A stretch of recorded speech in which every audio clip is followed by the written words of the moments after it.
ನೋಡಿ ಈಗ ಒಂದು ಬಾರಿ ಅಲ್ಲಾಡಿ ಸರ್, ಅದರ ಎಲ್ಲದರಲ್ಲಿ ಬೀಜದ ಸೌಂಡ್ ನಿಮ್ಗೆ ಕೇಳಬಹುದು. ಕೇಳ್ತಾ ಇದೆ ನಿಮಗೆ? ನೋಡಿ ನೋಡಿ ಸ್ನೇಹಿತರೆ, ಆ ತುದಿಯಿಂದ ಈ ತುದಿಗೆ ಹಿಡಿತಾರೆ. ಅದು ಕೂಡ ಬೆಂಡ್ ಆಗಿದೆ ನೋಡಿ. ಎಷ್ಟು?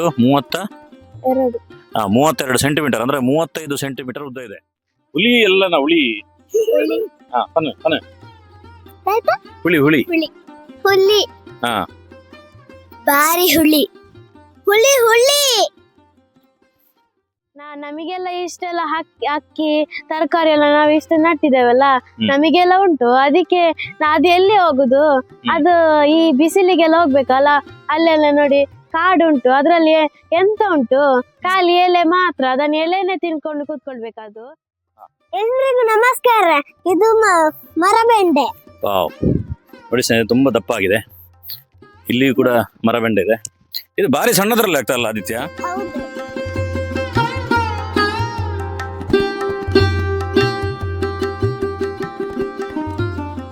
ಸಂಪೂರ್ಣ ಸಹಜ ಕೃಷಿ ಯೂಟ್ಯೂಬ್ ಚಾನಲ್ನ ಎಲ್ಲ ವೀಕ್ಷಕರಿಗೂ ನಮಸ್ಕಾರ. ನಾನು ಶಿವಪ್ರಸಾದ್ ಮಲೆಬೆಟ್ಟು.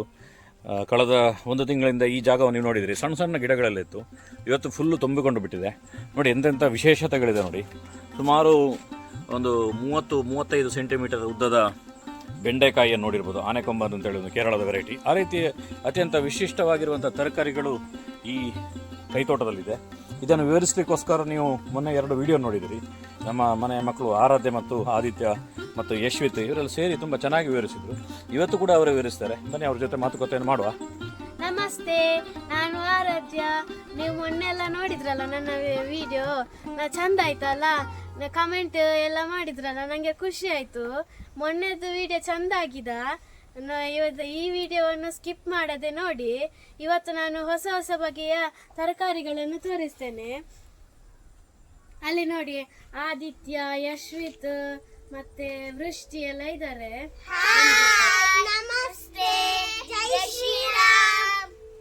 ಬನ್ನಿ ನೋಡುವ ನಮ್ಮ ಕೈತೋಟವನ್ನು. ಇಲ್ಲಿ ನೋಡಿ, ಇದು ಕೆಂಪು ಕೆಂಪಾಗಿರ್ತದೆ. ಇದರ ಎಲೆ ಸಹ ಗ್ರೀನ್ ಗ್ರೀನ್, ಮತ್ತೆ ಹೂ ಸಹ ಪಿಂಕ್ ಪಿಂಕ್ ಆಗಿರ್ತದೆ. ಇದಕ್ಕೆ ಎಂತ ಹೇಳ್ತಾರೆ ಗೊತ್ತುಂಟಾ? ಬಾಂಬೆ ಹುಳಿ. ನಮ್ಮಾಚೆ ಬಾಂಬೆ ಹುಳಿ ಹೇಳ್ತಾರೆ, ನಿಮ್ಮಾಚೆ ಎಂತ ಹೇಳ್ತಾರೆ? ಇದನ್ನು ಎಷ್ಟು ಇದರದ್ದು ಎಲೆ ಕೂಡ ಹುಳಿ ಇರ್ತದೆ, ಕಾಯಿ ಕೂಡ ಹುಳಿ ಇರ್ತದೆ. ಇದನ್ನು ನಾನೊಂದು ಕೊಯ್ದು ಅವರಿಗೆ ಕೊಡ್ತೇನೆ. ನೋಡುವ ನೋಡಿ, ಬಾಂಬೆ ಹುಳಿಯನ್ನು ಕೊಯ್ದರು ನೋಡಿ. ಅದನ್ನು ಓಪನ್ ಮಾಡಿ, ಹತ್ರ ಬನ್ನಿ. ನಿಧಾನಕ್ಕೆ ಓಪನ್ ಮಾಡಿ ನೋಡಿ ಸ್ನೇಹಿತರೆ, ಹೇಗಿದೆ ನೋಡಿ. ಸೈಡಲ್ಲಿ ಒಂದು ಲೇಯರ್ ಬರ್ತದೆ, ಒಳಗಡೆ ಬೀಜ ಬರ್ತದೆ. ಅದನ್ನು ಬಿಸಾಡಬೇಡಿ, ಅದನ್ನು ಕೊಡಬೇಕಲ್ಲ ಮಕ್ಕಳಿಗೆ. ನೋಡಿ, ಮಕ್ಕಳಿಗೆ ಒಂದು ಪ್ರಯೋಗ ಮಾಡುವ, ಕೊಟ್ಟು ಹೇಗೆ ಆಗ್ತದೆ ನೋಡುವ. ನೋಡಿ, ತಿನ್ನಿ, ಒಟ್ಟಿಗೆ ತಿನ್ನಬೇಕು. 1 2 3 ಅಂತ ಹೇಳ್ತಾನೆ. ಹೇಗೆ ಆಗ್ತದೆ ಅಂತ ಹೇಳಬೇಕು ನೀವು. 1 2 3. ನಾಟಕ ಅಂತ ಹುಳಿ ಉಂಟು ಅಷ್ಟು? ಸುಮ್ಮನೆ ನಾಟಕ ಮಾಡೋದಲ್ಲ. ಎಲೆ ಕೊಡಿ ನೋಡು ಅವರಿಗೆ. ಎಲೆ ಸಣ್ಣ ಎಲೆ ಪೀಸ್ 3 ಜನರಿಗೆ. ಹೇಗುಂಟು ನೋಡಿ, ತಿಂದು ಹೇಳಿ ಹೇಗುಂಟು ಹೇಳಿ. ಮೈ ಕೊಡು ಅವರಿಗೆ, ಮೈ ಕೊಡು. ಹೇಗುಂಟು? ತಿನ್ನಿ ಬೇಗ. ಹುಲಿಯಾ ಹುಲಿ ಎಲ್ಲನ ಹುಳಿ. ಹುಳಿ ಬಾರಿ ಹುಳಿ. ಇದು ನೋಡಿ ಕೆಸು, ಇದ್ರದ್ದು ಎಲೆ. ಇದು ನಮಗೆ ಬಾಯಿ ಕುರಿಸುದೇ ಇಲ್ಲ. ಹೌದಾ? ನೋಡಿ ಸ್ನೇಹಿತರೆ, ತುಂಬಾ ಬಾರಿ ನಮ್ಮ ಕಂಟೆಂಟ್ಗಳಲ್ಲಿ ತೋರಿಸಿದ್ದೇವೆ ನಾವು. ನೋಡಿ, ಈ ಎಲೆ ಇದೆಲ್ಲ, ಇದು ಕೆರಿಯದೇ ಇರುವಂತದ್ದು ಎಲೆ. ಇದು ನೋಡು, ಒಂದು ಎಲೆ ತೆಗಿ ನೋಡಿ. ಇದನ್ನು ಸಣ್ಣದೊಂದು ಎಲೆ ತೆಗಿ, ಸಣ್ಣ ತೆಗಿ. ಅದಲ್ಲ, ಅದು ಹಳೆ ಎಲೆ, ಹೊಸ ಎಲೆ ತೆಗಿ. ತೆಗಿ. ಒಂದೊಂದು ಪೀಸ್ ಮಾಡಿ ಕೊಡುವ ನೋಡಿ ಇವರಿಗೆ. ಇದು ನೋಡಿ ಕೆಸು, ಇದ್ರದ್ದು ಎಲೆ ಕೆರಿಯುವುದಿಲ್ಲ. ನಾವು ತಿಂದ್ರೆ ಎಂತ ಸಾಗುದಿಲ್ಲ ನಮ್ಮ ಬಾಯಿಗೆ. ನೋಡಿ ಸ್ನೇಹಿತರೆ, ಕೆಸು ಅಂತ ಹೇಳಿದ್ರೆ ಕೆರೀತದೆ, ಆದ್ರೆ ಇದು ಕೆರಿಯುವುದಿಲ್ಲ. ಇಲ್ಲಿ ಚೆನ್ನಾಗಿಟ್ಟಿದೆ, ತುಂಬಾ ಕಂಟೆಂಟ್ಗಳನ್ನು ನಾವು ತೋರಿಸಿವೆ ಇದರ ಬಗ್ಗೆ. ಇದು ಯಾರ ಮನೆಯಲ್ಲಿ ಬೇಕಾದ್ರೂ ಉಪಯೋಗ ಮಾಡಬಹುದು. ಇದ್ರದ್ದು ನಾನು ಎಲೆ ತೆಗೆದು ಅವರಿಗೆ ಕೊಡ್ತೇನೆ.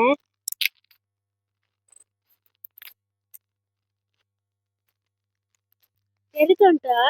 ಕೆರಿತಿಲ್ಲ. ಕಿರ್ಮುಜ.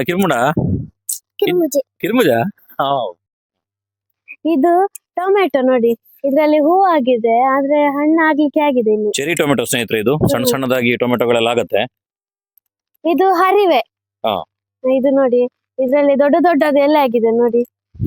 ಇದು ಬೇಬಿ ಕಾರ್ನ್, ಸಣ್ಣದಾಗಿದೆ ನೋಡಿ. ಇದು ನವಿಲಿನಿಂದ ಕಣ್ಣು ತಪ್ಪಿ ಅದು ಆಗಿದ್ದಿದೆ, ಇಲ್ಲಾಂದ್ರೆ ನವಿಲು ನೋಡ್ತಿದ್ರೆ ಅದು ಎಲ್ಲ ತಿಂದಾಗ್ತಿತ್ತು ಈಗ. ಹೌದಾ, ನಾವಿಲ್ಲಿ ಗೊತ್ತಿಲ್ಲ ಇದು ವಿಷಯ ಹಾ ಹಾ ಇಲ್ಲಿರೋದು. ಗೊತ್ತಿಲ್ಲ. ಓ ನೋಡಿ ಸ್ನೇಹಿತರೆ, ಹೇಗಿದೆ ನೋಡಿ ಬೇಬಿ ಕಾರ್ನ್. ಫಸ್ಟ್ ಪಾಯಿಂಟ್ ಏನಂದ್ರೆ, ಮೇಲೆ ನೋಡಿ ದೊಡ್ಡ ದೊಡ್ಡ ಮರ ಉಂಟು, ಅದ್ರ ಬುಡದಲ್ಲಿ ನಾವು ಮಾಡಿದ್ದು ಇದು ಹಾಳು ಮೂಲೆ ಎಲ್ಲ ಇಲ್ಲಿ ಇತ್ತು, ಅದನ್ನೆಲ್ಲ ಕ್ಲೀನ್ ಮಾಡಿ ಚಂದ ಹೀಗೆ ಮಾಡಿದ್ದೇವೆ. ಇದು ನೋಡಿ ಮರದ ಪೀಸ್ ಅನ್ನು ಅಡ್ಡೆಲ್ಲ ಇಟ್ಟು ನಾವು ಮಾಡಿದ್ದು, ಕಸದಿಂದ ರಸ ಮಾಡಿದ್ದೇವೆ. ನೋಡಿ ಹೇಗೆ ಆಗಿದೆ ನಮ್ಮ ಇದೆಲ್ಲ ಮಾಡಿದ್ದು, ಚೆನ್ನಾಗಾಗಿದ. ಇದು ನೋಡಿ ಆರಾರು ಇದು ಬಿಳಿ ಬಿಳಿ ಗೆಡ್ಡೆ ಆಗಿ ಬರ್ತದೆ. ಓ ಇದ್ರದ್ದು ಜ್ಯೂಸ್ ಮಾಡಬಹುದು. ಚಂದ ಆಗ್ತದಾ? ನಾವು ಕುಡ್ದಿದ್ದೇವೆ ಅದ್ರದ್ದು. ಹೌದಾ, ನೋಡಿ ನೋಡಿ ಬೇಬಿ ಕಾರ್ನ್ ಇಲ್ಲಿ. ಇಲ್ಲಿ ಓ ಇಲ್ಲಿ ಅಂತ ಅಡಗಿ ಕೂತಿದೆ. ಅಲ್ಲ, ಅಡಗಿ ಕೂತಿದ? ಹಾ. ಅದೇನು ಅಡಗಿ ಕೂತದ ಹಾಗೆ?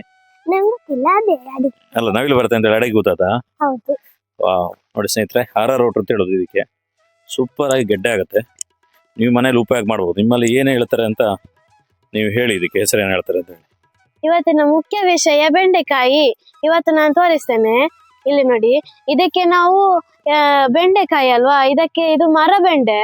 ಇಲ್ಲಿ ನೋಡಿ ಮೇಲೆ ಎಲ್ಲ ಸತ್ತಾಗಿ ಆಗಿದೆ ನೋಡಿ, ಅದ್ರಲ್ಲಿ ಒಂದು ಸಹ ಎಳೆನೇ ಇಲ್ಲ ನೋಡಿ. ಇಲ್ಲಿ ಕೆಳಗೆ ನೋಡಿ, ಇದು ಜೀವ ಇನ್ನೊಮ್ಮೆ ಹಿಡ್ದಿದೆ ನೋಡಿ, ಇಲ್ಲಿ ಎಲ್ಲ ಆಗಿದೆ ನೋಡಿ. ಇಲ್ಲಿ ಆಗಿದೆ, ಇಲ್ಲಿ ಇಲ್ಲಿ ಇಲ್ಲಿ ಆಗ್ಲಿಕ್ಕೆ ಆಗಿದೆ, ಇಲ್ಲಿ ಎಲ್ಲ ಮೇಲೆ ಮೇಲೆ ತನಕ ಆಗ್ತದೆ. ಇದು 4 ವರ್ಷ ಎಲ್ಲ ನೂರಾರು ಬೆಂಡೆಕಾಯಿ ಕೊಡ್ತದೆ. ಈಗ ಒಂದು ಕೊಯ್ದು ತೋರಿಸ್ತೇನೆ ಆದಿತ್ಯ. ನೋಡಿ ಸ್ನೇಹಿತರೆ, ಒಂದು ಕೊಯ್ಯುವಂಥದ್ದು ಒಂದು ಸ್ಕಿಲ್, ಆ ಕಲೆಯನ್ನು ಕೂಡ ನಾವು ಮಕ್ಕಳಿಗೆ ಕಲಿಸ್ಬೇಕಾಗತ್ತೆ. ಈಗ ಇದು ಎಷ್ಟು ಉದ್ದ ಇದೆ ಅನ್ನೋ ತೋರಿಸ್ತಾರೆ. ನೋಡಿ ನೋಡಿ ಎಷ್ಟು 9 ಸೆಂಟಿಮೀಟರ್ ಇದೆ ಸ್ನೇಹಿತರೆ. ನೋಡಿ 9 ಸೆಂಟಿಮೀಟರ್ನ ಒಂದು ಬೆಂಡೆ ಇದು, ಸುಮಾರು 3 ಇಂಚು. ಇದಕ್ಕೆ ಯಾವುದೇ ಗೊಬ್ಬರಗಳ ಅಗತ್ಯಗಳಿಲ್ಲ. ನಾವು ಇದು ಹಳೆಯಲ್ಲಿ ಬಿದ್ದದ್ರಿಂದಾಗಿ ಅದೆಲ್ಲ ಆಗಿದೆ, ಇಲ್ಲಂದ್ರೆ ಯಾವುದೇ ಗೊಬ್ಬರಗಳು ಹಾಕುವ ಅವಶ್ಯಕತೆ ಇಲ್ಲ. ಯಾಕೆ ಈ ಉದ್ದವನ್ನು ತೋರಿಸಿದೆ ಅಂತ ಹೇಳಿದ್ರೆ, ಇದು 3 ಅಂದ್ರೆ 9 ಸೆಂಟಿಮೀಟರ್, ಇನ್ನು ಅತ್ಯಂತ ಉದ್ದ ಆಗಿರೋ ಒಂದು ಬೆಂಡೆಕಾಯಿಯನ್ನು ತೋರಿಸ್ತಾನೆ. ಅದಕ್ಕೋಸ್ಕರ ಇದನ್ನು ಸೆಂಟಿಮೀಟರ್ ನಿಮ್ಗೆ ಅಳತೆ ಮಾಡಿಸಿರುವಂಥದ್ದು, ಅಂದ್ರೆ ಎಷ್ಟು ಉದ್ದ ಇರುತ್ತೆ ಅನ್ನುವಂಥದ್ದು. ಇದು ಅತ್ಯಂತ ಚಿಕ್ಕವಾದ ಬೆಂಡೆಕಾಯಿ. ನೋಡಿ ಈಗ ನಾನು ಆನೆಕೊಂಬನ ಅಂತ ಒಂದು ಬೆಂಡೆಕಾಯಿ ತೋರಿಸ್ತೇನೆ, ಆದ್ರೆ ಎಷ್ಟು ಉದ್ದ ಉಂಟು ಅಂತ ತೋರಿಸ್ತೇನೆ. ನೋಡಿ ಎಷ್ಟು ಸೆಂಟಿಮೀಟರ್ ಇದೆ? 32. ನೋಡಿ ಸ್ನೇಹಿತರೆ, 32 ಸೆಂಟಿಮೀಟರ್ ಅಂತ ಹೇಳಿದ್ರೆ ಇದು ಬೆಂಡ್ ಆಗಿದೆ ನೋಡಿ. ಅಂದ್ರೆ ಇದರ ಸ್ಟ್ರೈಟ್ ಮಾಡಿದ್ರೆ ಸುಮಾರು 35 ಸೆಂಟಿಮೀಟರ್ ಬೆಂಡ್. ಅದರ ಮೇಲಿನ ಬೆಂಡ್ ತಾಗಿಸಿ ಒಂದ್ಸಲ ನೋಡುವ. ನೋಡಿ ಸ್ನೇಹಿತರೆ, ಆ ತುದಿಯಿಂದ ಈ ತುದಿಗೆ ಹಿಡಿತಾರೆ, ಅದು ಕೂಡ ಬೆಂಡ್ ಆಗಿದೆ ನೋಡಿ. ಎಷ್ಟು? 32 ಸೆಂಟಿಮೀಟರ್, ಅಂದ್ರೆ 35 ಸೆಂಟಿಮೀಟರ್ ಉದ್ದ ಇದೆ. 1/4 ಅಡಿಗಿಂತ ಅತ್ಯಂತ ಉದ್ದವಾಗಿರುವಂತ ಬೆಂಡೆ ಇದು. ಇದು ಕೇರಳದ ವೆರೈಟಿ, ಆನೆ ಕೊಂಬನ್ ಅಂತ ಹೇಳ್ತಾರೆ. ಆನೆಯ ದಾಡೆ ರೀತಿಯಲ್ಲಿ ಬರುವಂತ ಬೆಂಡೆ ಅಂತ ಹೇಳಿ. ನೀವೀಗ ಮೊದಲು ನೋಡಿರುವಂಥದ್ದು 9 ಸೆಂಟಿಮೀಟರ್ ಇರುವಂಥದ್ದು, ಇದು 35 ಸೆಂಟಿಮೀಟರ್ ಇರುವಂಥದ್ದು. ಇದನ್ನು ನಾವು ಬೀಜಕ್ಕೆ ಬಿಟ್ಟಿದ್ದೇವೆ. ಇದರ ಬೀಜ ಬೇಕಾದ್ರೆ ನಮ್ಮನ್ನು ಕಾಂಟ್ಯಾಕ್ಟ್ ಮಾಡ್ಬೋದು. ನೋಡಿ ಅದನ್ನು ಮೇಲ್ಗಡೆ ಅದು ಕತ್ತರಿಸಿ. ಯಾಕೆಂತ ಹೇಳಿದ್ರೆ, ನಾವು ಬೀಜಕ್ಕೆ ಇಡಬೇಕಾದ್ರೆ ಸಾಧಾರಣ 1 ಅಥವಾ 2 ಬೆಂಡೆಕಾಯಿಯನ್ನು ಮಾತ್ರ ಇಡ್ತೇವೆ. ಅಂದರೆ ಫುಲ್ಲು ಬೆಂಡೆಕಾಯಿ ಗಿಡಗಳನ್ನು ಇಟ್ಟರೆ ಗಿಡಗಳು ಏಟು, ಮತ್ತೆ ಕ್ವಾಲಿಟಿ ಆಗಿರುವಂಥ ಬೀಜಗಳು ಸಿಗುವುದಿಲ್ಲ. ಆನೆ ಕುಂಬನ್ ಅಂತ ಹೇಳುವಂಥ ವೆರೈಟಿ. ನೋಡಿ ಇಲ್ಲಿ ಎಲ್ಲ ಆಗಿದೆ ನೋಡಿ, ಇಲ್ಲಿ ಚಂದ ಕಾಣ್ತದೆ ನೋಡಿ. ನೋಡಿ ಹೇಗಿದೆ ನೋಡಿ, ಉದ್ದ ಉದ್ದ ಉದ್ದ ಉದ್ದ ಆಗಿರೋದು ನೋಡಿ, ಎಷ್ಟು ಉದ್ದ ಇದೆ ಅಂದ್ರೆ ಗಿಡಕ್ಕಿಂತ ಮೇಲೆ ಬರ್ತದೆ ಇದು. ಅದರದ್ದು ವಿಶೇಷ ಅದೇ, ಆ ರೀತಿ ಒಂದು ವಿಶೇಷ ವೆರೈಟಿಯ ತಳಿ ಇದು. ನೋಡಿ ಇಲ್ಲಿ ಪೂರ್ತಿ ನೋಡಿ, ಇಲ್ಲಿ ಆನೆ ಕೊಂಬನ್ನ ವೆರೈಟಿ. ಇಲ್ಲಿ ಆಗ ನೀವು ಉದ್ದ ಬೆಂಡೆ ನೋಡಿದ್ರಲ್ಲ, ಈಗ ನೋಡಿ ಇದು ಅಷ್ಟಮುಖಿ. ಇದ್ರಲ್ಲಿ 8 ಮುಖ ಇರ್ತದೆ. ಇದು ಕಾರ್ಕಳ ಬಿಳಿ ಬೆಂಡೆ ಅಂತ ಸಹ ಹೇಳ್ತಾರೆ. ಇದು ಬೇರೆ, ಇದು ಪಂಚಮುಖಿ ನೋಡಿ ಸ್ನೇಹಿತರೆ, ಇದ್ರಲ್ಲಿ 5 ಮುಖಗಳಿರ್ತದೆ. 5 ಮುಖಗಳಿರ್ತದೆ ನೋಡಿ, ಚೆನ್ನಾಗಿರ್ತದೆ ನೋಡಿ. ಇದಕ್ಕೆ ನಮ್ಮ ಮಂಗಳೂರು ಬೆಂಡೆ ಅಂತ ಹೇಳ್ತಾರೆ ನೋಡಿ. ಇದು ನೋಡಿ, ಇದು ನಿಮ್ಗೆ ಕ್ಲೀನ್ ಆಗಿ ಕಾಣ್ತದೆ. ಇದು ಸಹ ಅದೇ ವೆರೈಟಿ, ಪಂಚಮುಖಿ ನೋಡಿ. ಪಂಚಮುಖಿ 5 ರೀತಿಯ ಭುಜಗಳಿರ್ತದೆ. ಈ ರೀತಿ ವೆರೈಟಿಯ ಬೆಂಡೆಗಳಿರ್ತದೆ ನೋಡಿ. ಇದನ್ನೊಂದು ಕ್ರಾಸ್ ಬೀಡ್ ಮಾಡಿರುವಂತದ್ದು. ಇದು ಕೆಂಪಲ್ಲೇ ಸ್ವಲ್ಪ ಡಲ್ ಕೆಂಪಾಗಿರೋದು. ಅದಾದ್ಮೇಲೆ ಕೆಂಪು ಬೆಂಡೆ ಕೂಡ ನಮ್ಮಲ್ಲಿ ಇರ್ತದೆ. ಅದರ ಜೊತೆಗೆ ಇನ್ನೊಂದು ದೊಡ್ಡದಾಗಿರುವಂತ ಒಂದು ಮರ ಬೆಂಡೆ ಅಂತ ತೋರಿಸ್ತೇನೆ, ಬನ್ನಿ. ಎಲ್ರಿಗೂ ನಮಸ್ಕಾರ, ಇದು ಮರ ಬೆಂಡೆ. ವಾವ್, ನೋಡಿ ಸ್ನೇಹಿತರೆ, ತುಂಬಾ ದಪ್ಪ ಆಗಿದೆ. ಇಲ್ಲಿಯೂ ಕೂಡ ಮರ ಬೆಂಡೆ ಇದೆ. ಇದು ಬಾರಿ ಸಣ್ಣದ್ರಲ್ಲಿ ಆಗ್ತದಲ್ಲ ಆದಿತ್ಯ? ಹೌದು. ವಾವ್, ಇದಕ್ಕಿಂತ ಸಣ್ಣದ್ರಲ್ಲಿ ಆಗ್ತದಾ? ಹೌದು. ಸಣ್ಣದ್ರಲ್ಲಿ ಹೇಗೆ ಆಗ್ತದೆ ರುಚಿ? ಟೇಸ್ಟ್ ಆಗ್ತದೆ. ಹೌದಾ? ಅಮ್ಮ ಸಾಂಬಾರ್ ಮಾಡಿ ಕೊಡ್ತಾರೆ ನಿಮ್ಗೆಲ್ಲ? ನಿಮ್ಗೆ ಇಷ್ಟನಾ ಇದು? ಹೌದು. ನೋಡಿ ಸ್ನೇಹಿತರೆ, ಇಲ್ಲಿಯೂ ಮರ ಬೆಂಡಾಗಿದೆ, ಅಲ್ಲಲ್ಲಿ ಮರ ಬೆಂಡಾಗುತ್ತೆ. ಇದರದ್ದು ವ್ಯಾಲಿಡಿಟಿ ಸುಮಾರು ಒಂದು 3 ರಿಂದ 4 ವರ್ಷ ಇದು ಬೆಳೀತದೆ. ಇದರದ್ದು ಸ್ಟ್ರೆಂತ್ ಏನು ಅನ್ನುವಂಥದ್ದನ್ನು ತೋರಿಸ್ತೇನೆ ಈಗ. ಬನ್ನಿ, ಆದಿತ್ಯನ ಹೈಟಿಗೆ ಬೆಳೆದಿರುವಂಥ ಒಂದು ಮರ ಬೆಂಡೆಯನ್ನು ತೋರಿಸ್ತೇನೆ. ಸ್ನೇಹಿತರೆ, ನೈಸರ್ಗಿಕವಾಗಿ ಬೆಳೆಯುವಂಥ ಬೆಂಡೆಗಳ ತಾಕತ್ತನ್ನು ನಿಮಗೆ ತೋರಿಸ್ತಿದ್ದೇನೆ. ನೋಡಿ, ಇಲ್ಲಿ ನಾನು ಈ ಆನೆಕೊಂಬನ್ ಬೆಂಡೆಯನ್ನು ಕೇವಲ 2 ಬೆಂಡೆಯನ್ನು ಇಟ್ಟಿದ್ದೇನೆ ಒಂದು ಗಿಡದಲ್ಲಿ. ಯಾಕೆಂತ ಹೇಳಿದ್ರೆ ಬೀಜಕ್ಕೋಸ್ಕರ. ನೋಡಿ, ಅಷ್ಟಪಟ್ಟಿಯಲ್ಲೂ ಕೂಡ 2 ಮತ್ತೆ ಮೇಲೆ ಆಗಿರೋದನ್ನೆಲ್ಲ ಸಣ್ಣ ಸಣ್ಣದ್ರಲ್ಲಿ ಕಟ್ ಮಾಡಿ ಅದನ್ನು ಸಾಂಬಾರಿಗೆ ನಾವು ಉಪಯೋಗ ಮಾಡ್ತೇವೆ. ಆದರೆ ಇದರ ನೀವು ತಾಕತ್ತನ್ನು ನೋಡಿರ್ಬೋದು. ನೋಡಿ, ನಮ್ಮ ಆರಾಧ್ಯನೆ ಸುಮಾರು ಒಂದು 4.5 ಅಡಿ ಎತ್ತರ ಇದ್ದಾಳೆ. ಅವಳಿಗಿಂತ ಎತ್ತರ ಆಗಿರುವಂಥದ್ದು, ಬುಡದಿಂದ ಆಗಿರುವಂಥದ್ದು. ನೋಡಿ, 1 2 3 4 5 6 7 8 9 10 11 12 13 14 15 16 ಅಂದ್ರೆ ಆ ರೀತಿಯ ಬೆಳವಣಿಗೆ ಒಂದು ಮರಬೆಂಡೆ ಆಗುತ್ತೆ. ಅಂದ್ರೆ ಅದರ ಸ್ಟ್ರೆಂತ್ ಏನಂದ್ರೆ ನೈಸರ್ಗಿಕವಾಗಿರುವಂಥ ಆಹಾರವನ್ನು ತಗೊಂಡು ಪಡೆಯುವಂಥದ್ದು. ಆ ಕಾರಣಕ್ಕೋಸ್ಕರ ಇದರಲ್ಲಿ ಆಗುವಂಥ ಎಲ್ಲ ಬೆಂಡೆಯ ಬೀಜಗಳು ಕೂಡ ಮೊಳಕೆ ಬರ್ತದೆ ಮತ್ತು ತಾಕತ್ತಲ್ಲಿ ಇರ್ತದೆ. ಅದು ವಿಶೇಷ. ನೋಡಿ, ಇದು 2 ಗೆಲ್ಲನ್ನು ಇಟ್ಕೊಂಡಿದ್ದಾರೆ. ನೋಡಿ, ಸ್ವಲ್ಪ ಎತ್ತಿ ನೋಡುವ, ಎಷ್ಟು ಹೈಟ್ ಇದೆ ನೋಡಿ. ಎಲ್ಲದರಲ್ಲಿ ಬೆಂಡೆಕಾಯಿ ಇದೆ. ಇದು ಇದರದ್ದು ಒಂದು ಸ್ಟ್ರೆಂತ್ ಅಂತ ಹೇಳ್ಬೋದು. ಆ ಕಾರಣಕ್ಕೋಸ್ಕರ ನೀವೆಲ್ಲರೂ ಕೂಡ ನಿಮ್ಮ ಮನೆ ಪಕ್ಕದಲ್ಲಿ ಈ ರೀತಿಯ ಒಂದು 4 ಬೆಂಡೆಕಾಯಿ ಗಿಡವನ್ನು ನೆಟ್ಟಾಗ ಆಗ ನಿಮಗೆ ತುಂಬ ಸುಂದರವಾಗಿ ಬೆಂಡೆಕಾಯಿಯನ್ನು ಉಪಯೋಗ ಮಾಡ್ಬೋದು ಮತ್ತು ಆರೋಗ್ಯಕ್ಕೆ ತುಂಬ ಒಳ್ಳೆಯದು. ಬೇರೆ ಬೇರೆ ಆರೋಗ್ಯದ ಸಮಸ್ಯೆಗಳಿಗೆ ಒಳ್ಳೆಯದು ಅಂತಲೂ ಕೂಡ ಹೇಳ್ತಾರೆ. ನೋಡಿ, ಈಗ ಒಂದು ಬಾರಿ ಅಲ್ಲಾಡಿಸ್ತಾರೆ, ಆದರೆ ಎಲ್ಲದರಲ್ಲಿ ಬೀಜದ ಸೌಂಡ್ ನಿಮ್ಗೆ ಕೇಳ್ಬೋದು. ಕೇಳ್ತಿದೆ ನಿಮಗೆ? ನೋಡಿ, ಬೀಜದ ಸೌಂಡ್ ತುಂಬ ಚೆನ್ನಾಗಿದೆ ಬೀಜದ್ದು. ಈ ರೀತಿಯ ಬೆಂಡೆಯ ಬೀಜಗಳು ಬೇಕಾದ್ರೆ ನಮ್ಮನ್ನು ಕಾಂಟ್ಯಾಕ್ಟ್ ಮಾಡಿ. ಅದರ ಜೊತೆಗೆ ನೀವು ನೋಡಿರ್ಬೋದು, ಒಂದು ಮಾಡ ಆಗಲ ಅನ್ನುವಂಥ ಒಂದು ತರಕಾರಿ ಬಗ್ಗೆ ಚರ್ಚೆ ಆಯಿತು. ತುಂಬ ನಮಗೆ ಹುಚ್ಚೇನು ಅಂತ ಹೇಳಿದ್ರೆ, ನಾವು ಯಾರೋ ಒಬ್ಬರು ಡಾಕ್ಟರ್ ಯಾವುದೋ ಒಂದು ತರಕಾರಿ ಹೇಳಿದ ತಕ್ಷಣ ಆ ತರಕಾರಿ ಹಿಂದೆ ಓಡೋದು. ಪ್ರತಿಯೊಂದು ತರಕಾರಿಯಲ್ಲೂ ಕೂಡ ಒಂದು ಆಯುರ್ವೇದಿಕ್ ಸತ್ವ ಇರ್ತದೆ, ಆರೋಗ್ಯಕ್ಕೆ ಒಳ್ಳೆಯದಾಗುವ ಒಂದು ಅಂಶ ಇರ್ತದೆ ಅನ್ನೋ ಕಾಮನ್ ಸೆನ್ಸ್ ನಾವು ನಮ್ಗೆ ಗೊತ್ತಾಗಲ್ಲ. ನಮ್ಗೆ ಯಾರೋ ಒಬ್ಬ ಡಾಕ್ಟರ್ ಹೇಳಬೇಕು, ನಾವು ರೈತರಿಗೆ ನಮಗೆ ಡಾಕ್ಟರ್ ಹೇಳಬೇಕು, ನಮ್ಗೆ ಗೊತ್ತಿಲ್ಲ ಯಾವ್ದು ಉಪಯೋಗ ಮಾಡಬೇಕು ಅಂತ ಹೇಳಿ. ಆ ಕಾರಣಕ್ಕೋಸ್ಕರ ಈ ರೀತಿ ನೈಸರ್ಗಿಕ ವೆರೈಟಿಗಳನ್ನು ಹುಡುಕಿ ಅದನ್ನು ಬೆಳಿಲಿಕ್ಕೆ ಪ್ರಾರಂಭ ಮಾಡಿ. ಆಗ ಅತ್ಯುತ್ತಮವಾಗಿರುವಂಥ ಬೆಂಡೆಕಾಯಿಗಳು ಕೂಡ ನಮಗೆ ಸಿಗುತ್ತೆ ಮತ್ತು ಅತ್ಯುತ್ತಮವಾಗಿರುವಂಥ ಆರೋಗ್ಯಕ್ಕೆ ಒಂದು ಅತ್ಯುತ್ತಮವಾಗಿರೋ ಆಯುರ್ವೇದಿಕ್ ಮದ್ದು ಅಂತ ಹೇಳ್ಬೋದು ಈ ಬೆಂಡೆಕಾಯಿಗಳನ್ನೆಲ್ಲ. ನಾನು ಬೆಂಡೆಕಾಯಿದು ಬೇರೆ ಬೇರೆ ಬಗೆಯದ್ದು ತೋರಿಸಿದಲ್ಲ, ಈಗ ನಾನು ಸೋರೆಕಾಯಿದು ಹೇಳ್ತೇನೆ. ಇದು ನಮ್ಮ ಮನೆಯಲ್ಲಿ 8 ಬಗೆಯದ್ದು ಸೋರೆಕಾಯಿ ಉಂಟು. ಅದರಲ್ಲಿ ಇದೊಂದು ಆಪಲ್ ಸೋರೆ. ಇದರಲ್ಲಿ ನೋಡಿ ಹೀಗೆ ದೊಡ್ಡದಾಗಿದೆ. ಇದರಲ್ಲಿ ಮಂಗ ತಿಂದಿದೆ. ವಾವ್! ನೋಡಿ ಸ್ನೇಹಿತರೆ, ನಮ್ಗೆ ಗೊತ್ತೇ ಆಗುದಿಲ್ಲ, ಆ ಕಡೆ ಒಂದು ಮಂಗ ತಿಂದಿದೆ. ಇದು ಇವತ್ತು ತಿಂದಿರ್ಬೇಕಲ್ಲ, ಇವತ್ತು ನಾವು ಹಗಲು ಇರ್ಲಿಲ್ಲ, ಆ ಟೈಮಲ್ಲಿ ತಿಂದಿರ್ಬೇಕಲ್ಲ.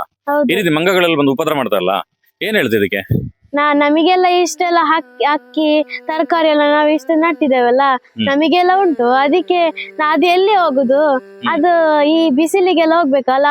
ಅಲ್ಲೆಲ್ಲ ನೋಡಿ ಕಾಡುಂಟು, ಅದ್ರಲ್ಲಿ ಎಂತ ಉಂಟು? ಖಾಲಿ ಎಲೆ ಮಾತ್ರ. ಅದನ್ನ ಎಲೆನೆ ತಿನ್ಕೊಂಡು ಕೂತ್ಕೊಳ್ಬೇಕದು. ಅದು ಬೇರೆ ಬೇರೆದ್ದು ಬಗ್ಗೆ ತಿನ್ಬೇಕಲ್ಲ. ನಾವು ಬೇರೆ ಬೇರೆ ತಿಂತೀವಲ್ಲ, ತೊಂದ್ರೆ ಇಲ್ಲಲ್ಲ. ಹಾ.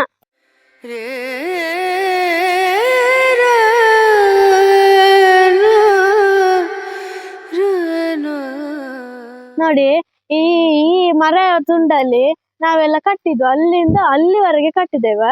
ಆಚೆ ಸಹ ಕಟ್ಟಿದ್ದೇವೆ, ಹಗ್ಗ ಎಲ್ಲ ಕಟ್ಟಿ. ಅದ್ರಲ್ಲಿ ಇದು ಸೋರೆಕಾಯಿದು, ಇದು ಅಲಸಂಡೆದ್ದು ಹಾಗೆ ನಡ್ಕೊಂಡು ಹೋಗಿದ್ದೇವೆ. ಅಲ್ಲಿ ಸಹ ಸೋರೆಕಾಯಿ ಆಗಿದೆ ನೋಡಿ, ಅಲ್ಲಿ ಚಿಕ್ಕದಾಗಿದೆ ನೋಡಿ. ಅಲ್ಲಿಂದ ಇಲ್ಲಿವರೆಗೆ ಕುಂಬಳಕಾಯಿ, ಸೋರೆಕಾಯಿ ಮತ್ತೆ ಅಲಸಂಡೆ ಎಲ್ಲ ಆಗಿದೆ. ಈಗ ಇಲ್ಲಿ ನೋಡಿ, ನಾನು ಮೂಲಂಗಿ ತೋರಿಸ್ತೇನೆ. ನೋಡಿ ಸ್ನೇಹಿತರೆ, ಮೂಲಂಗಿ ಇದ್ರದ್ದು ಎಲೆದ್ದು ಸಾಂಬಾರ್ ಸಹ ಮಾಡ್ಬೋದು, ಇದ್ರದ್ದು ಸಹ ಮಾಡ್ಬೋದು. ನೋಡ, ಕಟ್ ಮಾಡಿ ನೋಡೋದು ಹೇಗೆ ಉಂಟು ಟೇಸ್ಟ್. ತಿಂತೀರಾ? ತಿನ್ಲಿಕ್ಕೆ ತೊಳಿಬೇಕಷ್ಟೇ. ಅದನ್ನು ಕಟ್ ಮಾಡೋದಂದ್ರೆ ಅದನ್ನು ಕಟ್ ಮಾಡು ಅಂತ ನೋಡಿ ಸ್ನೇಹಿತರೆ. ಮೂಲಂಗಿ ಕಟ್ ಮಾಡಿದ್ರು ನೋಡಿ. ಇಲ್ಲೆಲ್ಲ ಮಿಶ್ರ ಆಗಿ ಮೂಲಂಗಿ ಬೆಳೆದಿರುವಂಥದ್ದು ನೋಡಿ. ತೆಗಿ ಅದನ್ನು, ಬೆಳೆದದನ್ನೆಲ್ಲ ತೆಗಿರಿ. ಇದನ್ನು ತೆಗಿರಿ, ಇದನ್ನು ತೆಗಿರಿ. ನಾಳೆಗೆ ಮೂಲಂಗಿಗೆ ಒಂದು ಸಾರಿಗೆ ಮೂಲಂಗಿ ಆಯಿತು. ಈ ರೀತಿ ಕೈತೋಟ ಅಂತ ಹೇಳಿದ್ರೆ ಯಾವುದೇ ಗ್ಯಾಪ್ ಬಿಡದೆ ಪೂರ್ತಿ ತರಕಾರಿಗಳನ್ನು ಬೆಳೆಯುವಂಥ ಒಂದು ಸಿಸ್ಟಮ್. ಅದನ್ನು ವಿದ್ಯಾರ್ಥಿಗಳು ತುಂಬ ಚೆನ್ನಾಗಿ ನಮಗೆಲ್ಲರಿಗೂ ಕೂಡ ಹೇಳ್ತಾರೆ. ನಾವು ಎಷ್ಟೋ ಬಾರಿ ಅವರು ಹಾಗೆ ಹೇಳಿದರೆ ಹೀಗೆ ಹೇಳಿದ್ರು 1000 ಕಮೆಂಟ್ ಮಾಡ್ಬೋದು. ಆದರೆ ನಾವು ಆ ವಯಸ್ಸಲ್ಲಿರುವಾಗ ನಮಗೆ ಸರಿ ಚಡ್ಡಿ ಗಟ್ಟಿ ಕಟ್ಟಿಕೊಳ್ಳಿಗೂ ಗೊತ್ತಿರ್ತಿರ್ಲಿಲ್ಲ. ಆ ಕಾರಣಕ್ಕೋಸ್ಕರ ಇವರು ಪ್ರಾಕ್ಟೀಸ್ ಮಾಡಿ ಅದನ್ನು ತುಂಬ ಬಾರಿ ಇದನ್ನು ಚರ್ಚೆ ಮಾಡ್ತಾರೆ. ಯಾಕಂದ್ರೆ ಇದು ಮನಸ್ಸಿಗೆ ಹೋಗ್ಬೇಕಾಗತ್ತೆ. ಮನಸ್ಸಿಗೆ ಹೋಗಿಲ್ಲ ಅಂತ ಹೇಳಿದ್ರೆ ಇದು ಯಾವುದನ್ನು ಕೂಡ ಯಾರು ಹೇಳಲಿಕ್ಕೆ ಸಾಧ್ಯ ಇಲ್ಲ. ಅವರು ಪ್ರತಿನಿತ್ಯ ನಮ್ಮ ಜೊತೆ ಕೆಲಸ ಮಾಡುವ ಕಾರಣಕ್ಕೋಸ್ಕರ ಅವರು ಹೇಳುವಂತ ಪ್ರಯತ್ನಗಳನ್ನು ಮಾಡ್ತಾರೆ. ನೀವೇನ ನಮ್ಮ ವಿಡಿಯೋ ನೋಡ್ತಿದ್ರಲ್ಲ, ನಿಮಗೆ ಧನ್ಯವಾದಗಳು. ಎಲ್ಲರೂ ಸಬ್ಸ್ಕ್ರೈಬ್ ಮಾಡಿ. ಅಷ್ಟು ಜೋರಾಗಿ ಹೇಳ್ಬೋದು, ಪ್ರೀತಿಯಲ್ಲಿ ಹೇಳಿ, ಆಗ ಸಬ್ಸ್ಕ್ರೈಬ್ ಆಗ್ತಾರೆ. ಎಲ್ಲರೂ ಸಬ್ಸ್ಕ್ರೈಬ್ ಮಾಡಿ. ಯಾಕೆ ಸಬ್ಸ್ಕ್ರೈಬ್ ಆಗಬೇಕು ಅವರು? ನಮಗೆ ಯೂಟ್ಯೂಬ್ ಪ್ಲೇ ಬಟನ್ ಬೇಕು. ಯಾಕೆ? ನಾವು ನಿಮ್ಗೆ ಇಷ್ಟನದು? ಏನಾಗಿ ಅಂದ್ರೆ ಪ್ಲೇ ಬಟನ್ ಅಂದ್ರೆ ಅದು ಡೈಮಂಡ್ ತರ ಬರ್ತದೆ. ಹೌದಾ? ಅದರಲ್ಲಿ ಡೈಮಂಡ್ ಕೂಡ ಇರ್ತದೆ. ಹೌದಾ? ನೋಡಿ ಸ್ನೇಹಿತರೆ, ಮಕ್ಕಳಿಗೆ ಯಾವ್ಯಾವ ರೀತಿಯ ಕಲ್ಪನೆಗಳಿರ್ತವೆ ನೋಡಿ. ಯೂಟ್ಯೂಬ್ ಪ್ಲೇ ಬಟನ್ ಬೇಕಂತೆ. ಪ್ಲೇ ಬಟನ್ ಅಂತ ಸಿಗುವಂಥದ್ದು ಸಿಲ್ವರ್ ಪ್ಲೇ ಬಟನ್ 1 ಲಕ್ಷ ಪ್ರಾರಂಭ ಆಗುತ್ತೆ. ಅದಕ್ಕೋಸ್ಕರ ಅಂತಲ್ಲ, ಈ ರೀತಿಯ ಒಳ್ಳೆ ಕೆಲಸ ಮಾಡೋರು ಸಬ್ಸ್ಕ್ರೈಬ್ ಮಾಡಿಲ್ಲ ಅಂದರೆ ಮತ್ತೆ ನೀವು ಯಾರ ಚಾನಲ್ನ ಸಬ್ಸ್ಕ್ರೈಬ್ ಮಾಡ್ತೀರಿ ಅನ್ನುವಂಥದ್ದು ಒಂದ್ಸಲ ಮನಸ್ಸಲ್ಲಿ ಅವಲೋಕನ ಮಾಡಿಕೊಂಡು ನೀವೆಲ್ಲರೂ ಕೂಡ ಸಬ್ಸ್ಕ್ರೈಬ್ ಆಗ್ತೀರಿ ಅಂದ್ಕೊಂಡಿದ್ದೇನೆ. ಸಂಪೂರ್ಣ ಸಹಜ ಕೃಷಿ ಯೂಟ್ಯೂಬ್ ಚಾನಲ್ನ ಎಲ್ಲರಿಗೂ ಧನ್ಯವಾದಗಳು. ಜೈ ಜೈ ಜೈ ಜೈ ಮುಲಂಗಿ.